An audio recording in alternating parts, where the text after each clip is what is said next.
तत्सवितुर्वरेण्यं भर्गो देवस्य धीमहि धियो यो नः प्रचोदयात्। भाइयों, भगवान के अवतार समय समय पर हुए हैं और जब जिस काम के लिए जरूरत पड़ी है तब उसी काम के लिए उन्होंने अवतार उसी तरह का धारण किया है। ये समय इस तरह का है कि इसमें आस्था संकट छाया हुआ है। सब जगह आस्थाएं कमजोर पड़ गई, आदर्शों के तई, उत्कृष्टता के तई सबकी आस्थाएं कमजोर पड़ गई हैं। और आस्थाएं कमजोर पड़ने की वजह से जो आदमी काम कर रहा है, चिंतन कर रहा है, वो गलत कर रहा है। इसका निवारण करने के लिए जो भगवान का नया अवतार होना चाहिए वो प्रज्ञा अवतार होगा। निष्कलंक भी इसी को कहते हैं। 10वां अवतार या 24वां अवतार निष्कलंक अवतार बताया गया है। केवल प्रज्ञा, जिसको दूरदर्शी विवेकशीलता कहते हैं, वही निष्कलंक है और सब में कलंक लगा हुआ है। इसलिए महाप्रज्ञा के जो अवतार का जो समय है, इसको आप बहुत महत्वपूर्ण माने और अपनी उपासना में इसी का समावेश करें। गायत्री को त्रिपदा कहा गया है। सरस्वती, काली और लक्ष्मी इसी के भीतर आ जाती हैं। ब्रह्मा, विष्णु, महेश इसी के अंतर्गत आ जाते हैं। ये आदि शक्ति है। ब्रह्मा जी को तप करके और सारी विश्व को, सृष्टि को बनाने के लिए जो शक्ति मिली थी, इसी के द्वारा मिली थी। अब यही महाप्रज्ञा आदि शक्ति गायत्री के रूप में नया अवतार ग्रहण कर रही है, आस्था संकट को निवारण करने के लिए। अब ये कैसे होगा अवतार, आपको मालूम है। सीता जी का जो जन्म हुआ था, उसके लिए रावण को मारने के लिए सीता जी की जरूरत थी। सारे ऋषियों ने अपना रक्त एक घड़े में बंद किया और घड़े में बंद करके उसमें से जमीन में गाड़ा। राजा जनक ने उस घड़े को निकाला और सीता जी का जन्म हुआ। दुर्गा का अवतार कैसे हुआ आपको मालूम है। देवता सब के सब इकट्ठे होकर के प्रजापति के पास गए और प्रजापति से कहा, अब ये दैत्य हमसे समझने में नहीं आते, आप कोई तरकीब बताइए। तो उन्होंने कहा, तुम सबकी संयुक्त शक्ति को इकट्ठा करके अभी हम दुर्गा का अवतार करेंगे और वो सारे के सारे दैत्यों का निवारण कर देगी। अब हम सबको इसमें आप भी शामिल हैं और जो लोग अभी नए आए हैं वो भी शामिल हैं। सब मिलकर के एक ऐसी सामूहिक उपासना करेंगे प्रज्ञा की, महाप्रज्ञा की, आदि शक्ति की। तो जो इस समय का आस्था संकट है, जिसने सारे के सारे इस विश्व को अस्त व्यस्त कर रखा है, उसका निवारण होना संभव है। फिर कैसे करना चाहिए, क्या करना पड़ेगा, इसका नाम प्रज्ञा योग रखा है हमने, क्योंकि इसमें कई चीज़ें शुमार हैं। इसलिए प्रज्ञा योग की साधना हम सब लोगों को करनी चाहिए। प्रज्ञा योग क्या, प्रज्ञा योग में वही तीनों चीज़ें शामिल हैं, ज्ञान, कर्म, भक्ति, जिनको आप सरस्वती, लक्ष्मी, काली कहते हैं, ब्रह्मा, विष्णु, महेश कहते हैं। तीनों ही चीज़ों का इसमें समावेश है। ये आपको करना पड़ेगा। कैसे करना पड़ेगा, चलिए अब आपको नोट करते जाइए और इनको यहाँ पे ध्यान में रखिए। ऐसे छपा हुआ भी है प्रज्ञा योग कैसे करना चाहिए। प्रज्ञा योग का पहला चरण ये है कि आप चारपाई पर इसे करें। चारपाई पर पड़े हुए जब सवेरे उठें तो उठने से पहले, जमीन पर पैर रखने से पहले आप ये विचार करें कि हमारा नया जन्म हुआ और आज हम नया जन्म ले रहे हैं। रात को जो आपका बिस्तर लगेगा, जो आप सोने की तैयारी करें, उस समय आप इस तरीके से करें कि हमारा आज मृत्यु का दिन आ गया और अब हम मृत्यु की गोदी में जा रहे हैं। जन्म 84 लाख योनियों में घूमने के बाद मनुष्य का जन्म बड़ी मुश्किल से मिलता है। आप इसको ये विचार कीजिए कि हम अच्छे से अच्छा आज का उपयोग करेंगे, आज का दिन बेकार नहीं जाने देंगे। और रात को जो आप सोएं, आप समझिए कि आज का जन्म खत्म हुआ और आज की बातों की समीक्षा कीजिए। सवेरे प्रातः काल सारे दिन की स्कीम बनाइए कि आज हमको करना क्या है। और शाम को इसकी समीक्षा कीजिए कि हमने कोई गलती तो नहीं की है, और गलती की तो उसका सुधार कैसे होना चाहिए और परिमार्जन कैसे होना चाहिए।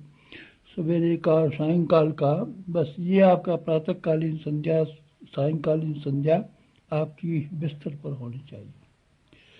बिस्तर के बाद, बस बिस्तर के बाद जो है यह ज्ञान योग का नंबर आता है। ज्ञान योग का नंबर कैसा,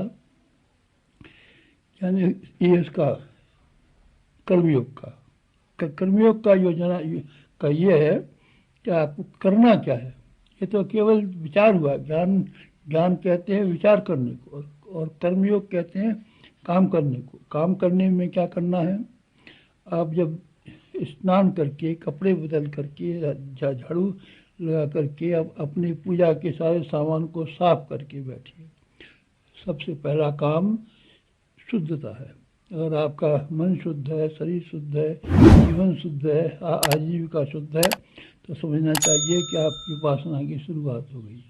अगर आपका मन भी गंदा है, आपका शरीर भी गंदा है, आपकी कमाई भी गंदी है, आपके विचार भी गंदे हैं, तो आप समझिए कि आप चंड पूजा कर रहे हैं, उसका परिणाम नहीं मिलेगा। इसलिए शुद्धता पहला है। शुद्धता के लिए कुछ विधियां बताई गई हैं। कौन कौन सी विधियां हैं, एक पवित्रीकरण है, आचमन है, प्राणायाम है, न्यास है। यह आपने हमारी सब पुस्तकों में पढ़े होंगे, यज्ञ के समय पर, दूसरे समय पर।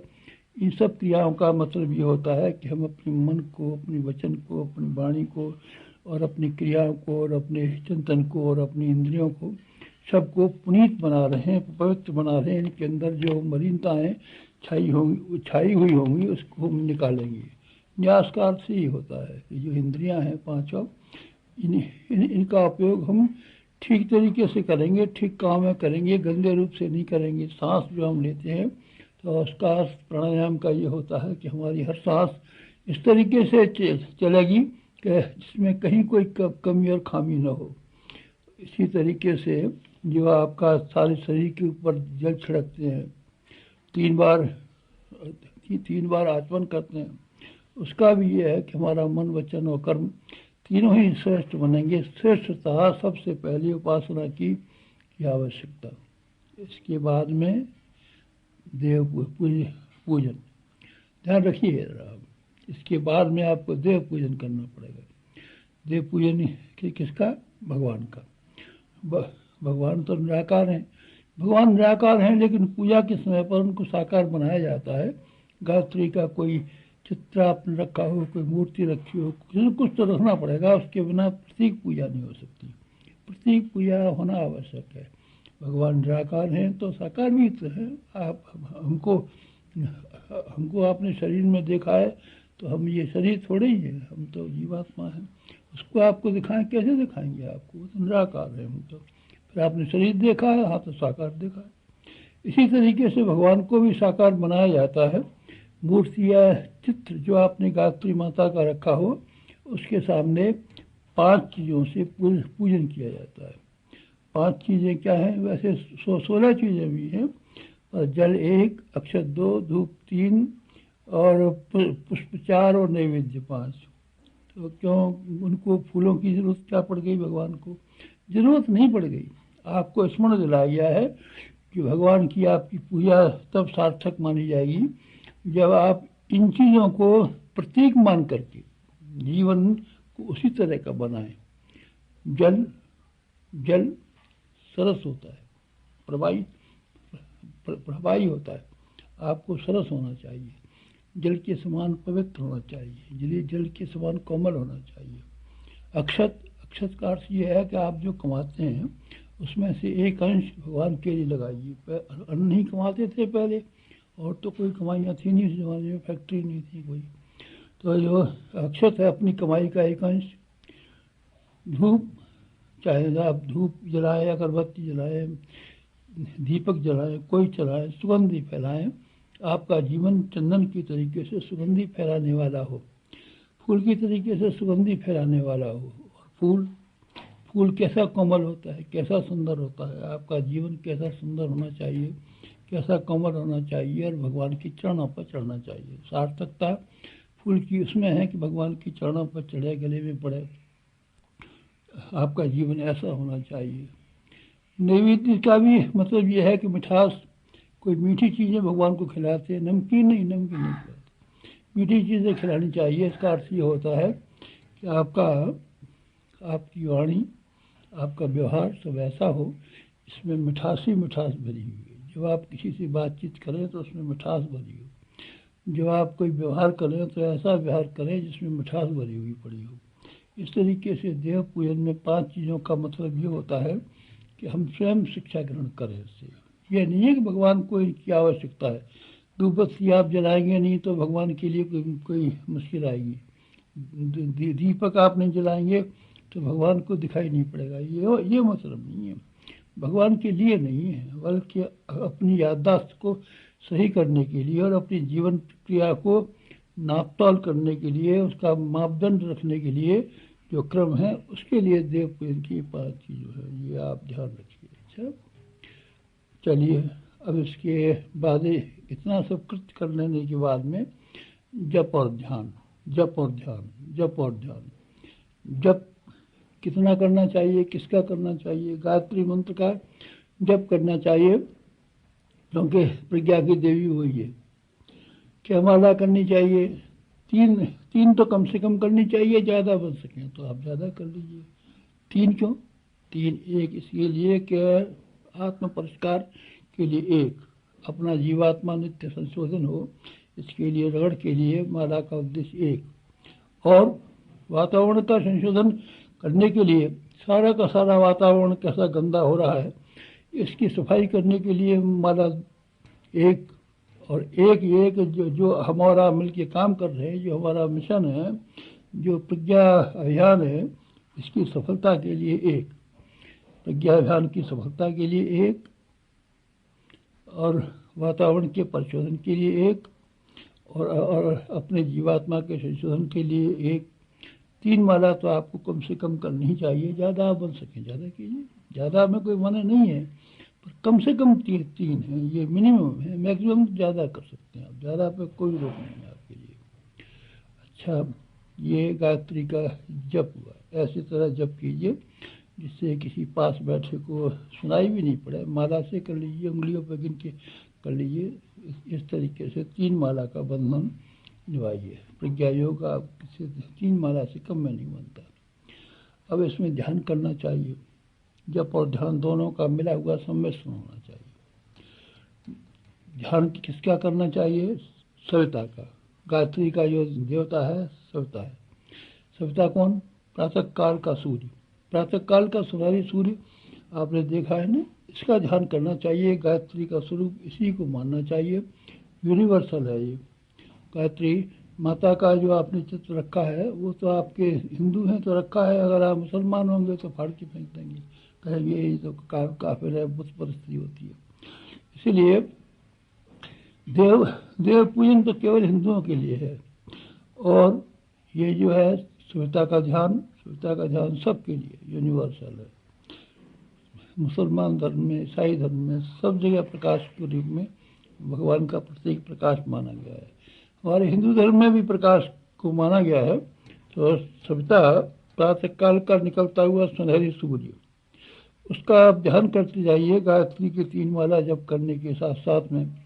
और एक और बात उसमें शामिल कीजिए कि सविता सवेरे का पूर्व दिशा से निकलता हुआ सूर्य, आप छोटे बच्चे की तरीके से नंगे बैठे हुए हैं, और आपके शरीर में और आपके मन में और आपके अंतःकरण में, हृदय में, तीनों जगह वो सूर्य की किरणें प्रवेश कर रही हैं।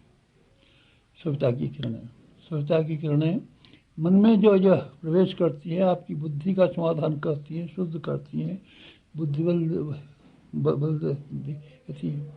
शरीर में सविता की किरणें प्रवेश करती हैं तो आपको श्रेष्ठ काम करने की प्रेरणा देती हैं और बल देती हैं।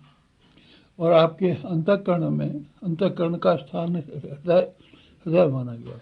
हृदय में सविता की किरणें प्रवेश करती हैं तो वो ये करती हैं, क्या करती हैं कि आपके अंतःकरण को भावना से भर देती हैं, मस्तिष्क को ज्ञान से भर देती हैं, शरीर को बल से भर देती हैं, अथवा यूँ कहिए, शरीर को श्रेष्ठ कर्म करने के लिए और बुद्धि को श्रेष्ठ चिंतन करने के लिए और भावनाओं में श्रेष्ठता भरने के लिए ये जो सविता की किरणें हैं, ये अपना अनुग्रह और अनुदान हमको दे रही है।